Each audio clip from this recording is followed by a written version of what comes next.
പഴംപൊരി taste കുറഞ്ഞതിൻ്റെ പേരിൽ ചായക്കടയിൽ കത്തിക്കുത്ത്. ചെക്കൻ ഹോസ്പിറ്റലിൽ അഡ്മിറ്റായി. എവിടെയെന്നറിയോ? ഇന്നലെ നമ്മൾ തിരുവനന്തപുരം വർക്കല മേലുവട്ടൂരിൽ. സംഭവം എന്താ ഉണ്ടായതെന്ന് വെച്ചാൽ, രാഹുൽ എന്ന് പറയുന്നത് ചെങ്ങായി ഓൻ വന്നുകാണ്ട് എന്തായി പഴംപൊരി കഴിച്ചു ഒരു കടയിൽ നിന്ന്. ഈ വർക്കലയുള്ള മേലുവട്ടൂരിലെ കടയിൽ നിന്ന് പഴംപൊരി കഴിച്ചു.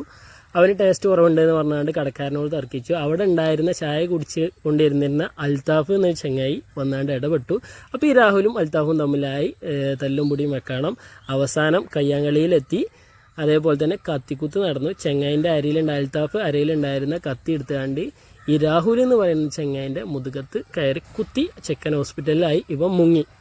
ന്യൂസ് ഉണ്ട്, ഇന്നലെ 24-ൻ്റെ ന്യൂസ് ഉണ്ട്. എന്താ പിന്നെ അവസ്ഥ അല്ലേ? ഇത് കേട്ടിട്ട് ചിരിക്കണോ കരയണോ എന്ന് ആണ് ആദ്യം എനിക്ക് ഡൗട്ട് ഉണ്ടായത്. ശരിക്കും പറയുകയാണെങ്കിൽ കരയാണ് വേണ്ടത്. ചെറിയൊരു തർക്കം ഇത്രയും വലിയൊരു വിഷയത്തിലേക്ക് എത്തുക എന്ന് പറഞ്ഞാൽ വളരെ വിഷമം പിടിച്ചൊരു സംഭവമല്ലേ. നമ്മൾ തിരുവനന്തപുരത്താണ് നടന്നത് ഇന്നലെ വൈകുന്നേരം.